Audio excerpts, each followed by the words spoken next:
अस्सलाम वालेकुम जी। किताब दो सिलसिले में आज मैं एक 7वीं किताब पे तबसरा करूँगा और वो है कॉर्मेक मैकार्थी, मशहूर अमरीकी मुसन्निफ़। उनका ये novel no country for old man. अच्छा, अब आप में से जो लोग फ़िल्म के शायक हैं वो बखूबी जानते होंगे कि 2007 में ग़ालिबन कोएन ब्रदर्स की एक फ़िल्म आई थी इसी नाम से, no country for old man, जो इसी किताब के ऊपर मबनी है, इसी से माखूज़ है। और बहुत बारीकी से उन्होंने इस किताब के मतन को उसके अंदर तस्वीरों में ढाला है और बहुत खूबसूरत ढाला है। और हेवियर बारदेम जो कि बड़े मशहूर हस्पानवी अदाकार हैं, उन्होंने जो इसके अंदर एंटोन शेगुर का किरदार अदा किया है, जो कि बुनियादी विलन है इसके अंदर, वो बहुत मशहूर हुआ और उसको माना जाता है कि जो सिनेमा की हिस्ट्री में सबसे ज़्यादा डराने वाले और सबसे ज़्यादा खौफनाक विलन हैं, उनमें से वो एक किरदार है। अच्छा, अब ये जो कॉमिक मैकार्थी हैं, इनकी बहुत सी किताबें हैं। इनका बड़ा मशहूर पोस्ट एपोकलिप्टिक नावल है द रोड, उस पर भी फिल्म बन चुकी है, और द ब्लड मेरिडियन। इन्होंने ज़्यादातर नावल अपनी ज़िंदगी के आखिरी हिस्से में लिखे और 55-60 साल की उम्र के बाद लिखे, और वो बहुत मशहूर हुए और इनको 20वीं सदी के सबसे बड़े अमरीकी मुसन्निफ़ीन में शुमार किया जाता है। अच्छा, अब कहानी ये है कि ये टेक्सास में जो मेक्सिको और अमेरिका की सरहद है, वहाँ पे एक किरदार जो है जिसका नाम लुएलन मॉस है, वो वहाँ के एक छोटे से कस्बे का बाशिंदा है, और वो शिकार पे निकला होता है। जब वो एक जगह पहुँचता है और देखता है कि बहुत से लोग वहाँ पे कत्ल हो चुके हैं, लगता है कि एक ड्रग डील जो है उसमें कोई लड़ाई हुई, और जो ड्रग कार्टेल्स थे उनकी आपस की लड़ाई में बहुत से लोग मारे गए। एक आधा आदमी है जो बमुश्किल ज़िंदा है, वहाँ उसको बहुत से पैसे मिलते हैं एक ब्रीफ केस में, वो लेके वहाँ से निकल पड़ता है। लेकिन बाद में उसको ख़्याल आता है, उसका जो ज़मीर है उसको तंग करता है कि उनमें से एक शख्स जो मर रहा था उसने उससे पानी मांगा था, और फिर उसे ये तजस्सुस भी है कि वहाँ हुआ क्या, और फिर वो ये फूल हार्डी काम ये करता है कि वो वापस जाता है। जब वापस जाता है तो उसे अंदाज़ा होता है कि जिन लोगों की आपस में लड़ाई थी वो फिर से वहाँ, उनमें से कुछ लोग आ चुके हैं, मज़ीद कुछ लोग कत्ल हुए हैं। अब वो अपनी जान जो है बचाने के लिए वहाँ से भाग दौड़ता है और उसका ताक़ुब शुरू हो जाता है। और ये तमाम नावल एक ताक़ुब की कहानी है, जिसमें एंटोन शेगुर भी शामिल हो जाता है, जो कि एक हिटमैन भी है, और वो ये पैसे कलेक्ट करने के लिए पीछे भेजा गया है। उसमें मैक्सिकन और अमरीकी मुख्तलिफ माफिया के मेंबर्स भी हैं। उसमें कार्सन वेल्स के नाम से एक फ़ौज का साबिका कर्नल भी है, स्पेशल सर्विसेज का, जो वियतनाम के अंदर सर्व कर चुका है और अब वो ख़ुद एक हिटमैन रह चुका है। और इसमें एड टॉम बेल के नाम से एक शेरिफ है, जो कि बहुत मरकज़ी किरदार है। ख़ास बात यह है कि इस इंतहाई फास्ट पेस किताब में शिकारी अक्सर शिकार और शिकार अक्सर शिकारी बन जाते हैं, और ये रोल जो हैं आपस में उनके तब्दील होते रहते हैं। बहुत सी टेक्निकल टर्म्स ख़ास तौर पे यूज़ की जाती हैं गन्स की, और ये जो कंटेम्प्रेरी जितना एक्शन दिखाया गया है वो बहुत ही फास्ट पेस्ड है। और इसमें बहुत तशद्दुद भी है, लेकिन वो तशद्दुद बराए तशद्दुद नहीं है, वो तशद्दुद कहानी की मांग है। अच्छा, हालांकि ये एक थ्रिलर की तरह लिखी गई है, और उसको क्राइम थ्रिलर भी कहा गया है, लिटरेचर नोवार भी कहा गया है, अमेरिकन वेस्टर्न, वेस्टर्न गॉथ, बहुत सी जो सिनफ़ें हैं उसके अंदर इसको डाला गया है। मेरे ख्याल में एक क्रॉस जॉनरा किस्म की किताब और फिल्म है। लेकिन इसके बावजूद जहाँ झलकियाँ आपको कई कई जगह पे मिलती हैं कॉर्मेक मैकार्थी की खूबसूरत जो जुज़वियात निगारी है, और ख़ास तौर पे जो टेक्सास की लैंडस्केप का उनका बयान है, और जो उनकी एक ख़ास प्रोज़ है, जो इस केस में टेक्सास का जो एक मुकामी लहजा है, जो हिक्स टाउन, छोटे छोटे से वहाँ के गांव और कस्बों का लहजा है, और जो इस्तिलाहात हैं वो उसमें काफ़ी हैं, जो कि ख़ास फ्लेवर इस किताब को देती हैं। और पंक्चुएशन का ख़ास वो इस्तेमाल नहीं करते, हुज़े सारामागो जो मशहूर पुर्तगाली राइटर थे उनकी तरह, लेकिन सियाक़ो सबाक़ से आपको कहानी समझ आ जाती है। बहुत ही फास्ट पेस नैरेटिव है। लेकिन इस फास्ट पेस नैरेटिव में जो शेरिफ बेल है, वो बहुत से उसके मोनोलॉग्स हैं जो कि एक बिल्कुल डिफरेंट पेस में हैं, जिसमें नॉस्टैल्जिया भी है। वो अपनी साबिका ज़िंदगी के बारे में, अपनी गलतियों के बारे में, वियतनाम वॉर के अंदर जो उसका एक्सपीरियंस था उसके बारे में सोचता है, और एक तकाबली जायज़ा है उस ज़माने का और इस ज़माने का, जिसमें कहानी का पेस और पॉइंट्स ऑफ व्यू चेंज होते रहते हैं, और इस तरह एक दूसरे को वो बहुत ज़्यादा तवाज़ुन बख्शते हैं। कहाँ पे फास्ट पेस, कहाँ पे नॉस्टैल्जिया, ये बहुत ही इसके अंदर एक ज़बरदस्त तरीके से इनको आपस में पिरोया गया है।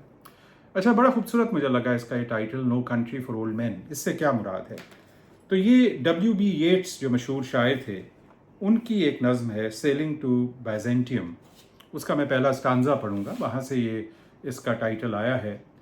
That is no country for old men, the young in one another's arms, birds in the trees. Those dying generations at their song. The salmon falls, the mackerel crowded seas, fish, flesh or fowl, commend all summer long. Whatever is begotten, born and dies, caught in that sensual music, all neglect. Monuments of unaging intellect. अब यहाँ से इन्होंने ये term ली, और ये नज़्म जो है ये जवानी की सरहद अबूर करके और जवानी की सल्तनत से निकल के बुढ़ापे में की सल्तनत में जाने के बारे में है, और इस चीज़ के बारे में है कि किस तरह से जवान लोग बूढ़े लोगों की अक़दार और उनकी जो दानिश है उसकी पूरी तरह से कदर नहीं करते, और इस तरह से वो दानिश खो जाती है। और किस तरह से यहाँ पे एक बाइजेंटियम के बारे में एक जो मिथ है कि वहाँ के जो पुराने वहाँ की मीरास के जो महाफिज थे, उन्होंने जब उन पे हमला हुआ और उनके मुल्क के ऊपर कब्ज़ा हुआ तो किस तरह से उस मीरास को बचाया। सो वहाँ से ये टर्म यहाँ पे ली गई, no country for old man. लेकिन इसकी दो और कॉनोटेशंस, दो और तशरीहात यहाँ पे ये हैं कि एक तो जैसे कि शरीफ बेल बार बार ये सोच रहा है कि किस तरह से ये जो ड्रग्स का कल्चर आया है और बेतहाशा उसका पैसा आया और उसका अंधा ताक़ुब करते हुए जिस तरह से अक़दार पामाल हुई हैं उस माशरे की, और छोटे बड़े का लिहाज और क्राइम की जो जुर्म की जो नौइयत है वो तब्दील हो गई है, उसमें एक सफाकियत आ गई है। और जब वो एंटोन शिगुर जैसे किरदार का सामना करता है तो उसको यही ख्याल आता है कि मैं किस तरह से ये नाकाबिल फ़हम एक हद तक जालिम लोग हैं जो कि अब यहाँ पे आ चुके हैं, और इनका सद्देबाब कैसे होगा और ये माशरा कितना तब्दील हो चुका है।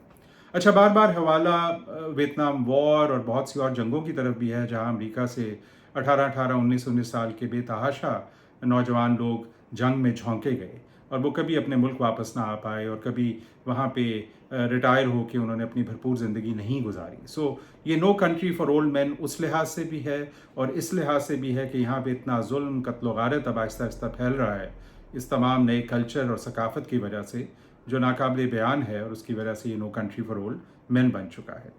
अच्छा, तकदीर और इंसानी मंशा का आपस में क्या रिश्ता है? किस हद तक तकदीर हमारी ज़िंदगी का तयन करती है, किस हद तक इंसान ख़ुद इसके अंदर कोई भी किरदार अदा कर सकता है। जो मसला जबर और मसला कदर है, जो फेट और ह्यूमन फ्री विल की बात है, उस पर बार बार यहाँ पे बात होती है। शरीफ बेल इसके बारे में बहुत से सवाल पूछता है। कभी तो उसको लगता है कि बहुत सी चीज़ें पहले से मुतय्यन हैं, कभी उसे लगता है कि नहीं, अगर वो अपनी गलतियाँ उनकी तलाफ़ी कर पाता, अगर वो अपनी गलतियाँ ना करता, वक्त में वापस जा सकता, तो ज़िंदगी का धारा किसी और जानिब बह जाता।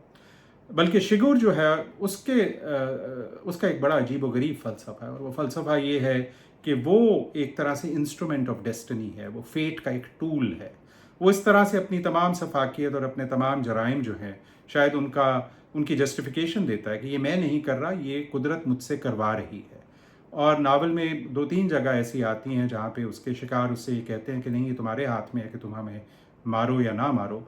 लेकिन वो हालांकि कॉइन भी टॉस करता है और सब कुछ करता है, लेकिन उसका नज़रिया एक अजीब व गरीब नज़रिया ये है कि नहीं, मैं ही फेट हूँ और मैं एक फेट की तरफ से बैलेंस, अपनी तरह का बैलेंस जो है वो इस माशरे में लेके आया हूँ। उसके लिए एक टर्म वो यूज़ करता है Sharif Bell, the true and living prophet of destruction. और उसी तरह से वो इस थोड़े से अरसे के अंदर इस कदरे पुरअमन ख़ित्ते के अंदर पहले से बहुत ज़्यादा तशद्दुद और खूनरेज़ी फैलाता है। अच्छा, अब जो मासूम लोग हैं उनका क्या कसूर है और वो किस तरह से इस तरह के हालात व वाक़यात का शिकार बनते हैं, ये भी एक मज़मून है इस नावल का। काला जीन मॉस का किरदार और उसका डायलॉग शिगुर के साथ बड़ा नाकाबिले फ़रामोश है, जिसके अंदर इस मज़मून पे बात होती है। और इसमें एक ख़ास छोटा सा किस्सा जो साइड एक स्टोरी थी, एक घर से भागी हुई टीनेजर लड़की की, जिसको मॉस जो है रास्ते में लिफ्ट देता है अपने ट्रक पे, उनका जो आपस में डायलॉग है वो बड़ा एक मुझे उसने मुतासिर किया कि किस तरह से आम लोग जिनको कैनन फॉडर बाद में कह दिया जाता है या कोलैटरल डैमेज कह दिया जाता है। अच्छा, बड़ी किताबों की ख़ास बात ये होती है कि उनमें कई तहें होती हैं, नफ्सियाती लेवल के ऊपर, इंसान के महसूसात के लेवल के ऊपर, इंसानी कंडीशन पे वो बात करती हैं, इंसानी रूह के बारे में, ह्यूमन सोल के बारे में करती हैं, फ़कत वो किस्से और कहानियाँ नहीं होती। मेरा ख्याल में ये एक बहुत बड़ा नावल जो भी कोई लिखता है उसके अंदर वो सिर्फ़ एक किस्सा नहीं सुनाता, ये तमाम चीज़ें उसमें होती हैं। इस नावल में वो कुछ है जिसकी वजह से इसने मुझे काफ़ी मुतासिर किया। बहुत शुक्रिया।